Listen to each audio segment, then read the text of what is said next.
మన ప్రభు అయిన యేసుక్రీస్తు నామంలో మీకు సమాధానము కలుగును గాక. ఈరోజు ఒక చిత్రమైన దేవుని వాక్కు ప్రత్యక్షత మీతో పంచుకోవాలని నేను అనుకుంటున్నాను. అవి నేను పూర్తి పరిచర్యకు ఫుల్ టైం మినిస్ట్రీకి రాకముందు స్కూల్లో టీచర్గా ఉద్యోగం చేసే రోజులు. అప్పుడు కలిగింది ఈ వాక్కు ప్రత్యక్షత నాకు. సామెతల గ్రంథం 6వ అధ్యాయం 6వ వచనం చూస్తే, సోమరి నీవు చీమల యొద్దకు వెళ్ళుము, వాటి నడతలు కనిపెట్టి జ్ఞానము తెచ్చుకునము అని దేవుడు చెప్తున్నారు. అయితే అది ఆత్మ సంబంధమైన సోమరితనమా, భౌతిక సంబంధమైన సోమరితనమా అనేది తర్వాత ఆలోచన చేద్దాం. కానీ భూమి మీద ఉన్నటువంటి కొందరు మనుషులతో మాత్రము దేవుడు ఈ మాట చెప్తున్నట్టుగా ఉన్నది. అప్పుడు అనిపించింది, చీమల యొద్దకు వెళ్ళి మనుషులను జ్ఞానము తెచ్చుకోనమని దేవుడు ఎందుకు చెప్తున్నారు అనే ఆలోచన నాకు కలిగి నా చుట్టూ చూస్తే కొన్ని చీమలు నాకు కనపడ్డాయి. వాటిని పరిశీలన చేస్తూ వాటిని గమనిస్తూ నేను కొద్దిసేపు గడిపినప్పుడు దేవుడు నాకు బయలుపరిచినటువంటి కొన్ని విషయాలు చాలా అద్భుతంగా అనిపించాయి. అవును, ఇక్కడ మనము కొంచెం పంచదార వేసామనుకోండి, చీమలని రమ్మని మనము ఇన్వైట్ చేయక్కర్లా.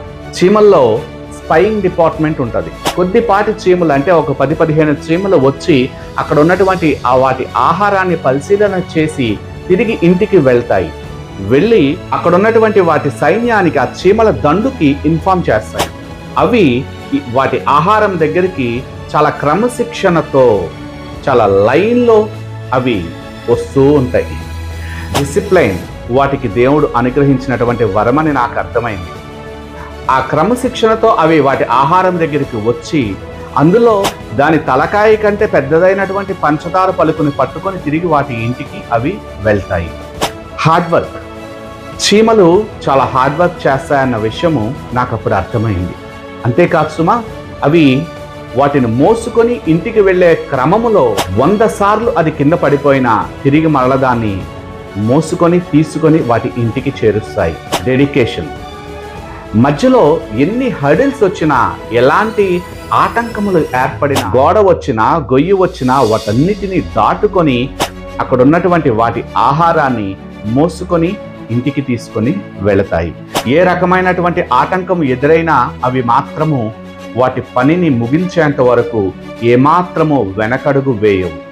రాత్రి 1 గంటకు చూసినా, 2ంటికి చూసినా, 3ంటికి చూసినా, 5ంటికి చూసినా, మరుసటి దినము చూసినా అక్కడ ఉన్నటువంటి ఆఖర పంచదార పలుకు అయిపోయేంత వరకు అవి పనిచేస్తూనే ఉంటాయి.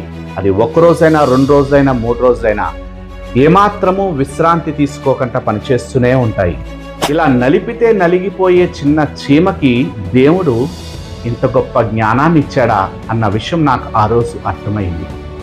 అంతేకాదు, మరలా దేవుడు తన స్వరూపంలో తన పోలిక చొప్పున సృజించినటువంటి మనిషిని కూడా చీమల యొద్దకు వెళ్ళి వాటి నడతలను కనిపెట్టి జ్ఞానము తెచ్చుకో అని ఎందుకు చెప్తున్నారు అన్న ఆలోచన చేస్తే, ఈ భూలోకంలో ఉన్నటువంటి మనుషులు అంత గొప్ప అద్భుతమైనటువంటి జ్ఞానాన్ని చీమలకిచ్చినటువంటి దేవుణ్ణి అన్వేషించడంలో మాత్రము సోమర్తనాన్ని కనపరుస్తున్నారు అని దేవుడికి అనిపించిందేమో. అందుకే ఈ మాటలు తన యొక్క జీవ గ్రంథంలో రాశారేమో అని నాకు అర్థమైంది. అవును, మనల్ని సృష్టించిన సృష్టికర్తను మనము కనుగొనడంలో మనము చాలా సోమరితనం కలిగి ఉన్నాం.